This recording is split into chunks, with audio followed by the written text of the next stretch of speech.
Some days you just start to freak out and you're not even sure why. You get into an argument with your spouse or with your children for no good reason. You're just blaming them for stuff, or you're just agitated at them. You're snapping at them. You're being passive aggressive, this sort of stuff. That could happen.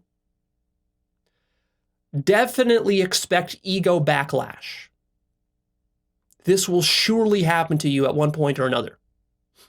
And it'll happen many times. And what I mean by ego backlash is that as you're meditating, you're dissolving your ego over time. That's basically what you're doing.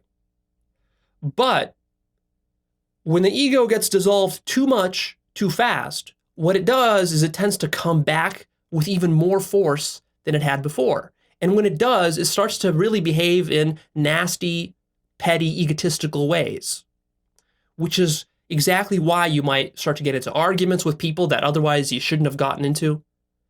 You might turn back to old habits that you've worked through already. Like you might go binging on ice cream and on greasy food, even though you've already cleaned up your diet. You might go binge on television, even though you've stopped watching television for years. You might go start doing drugs again, or alcohol, or smoking cigarettes, even though you haven't done that for years.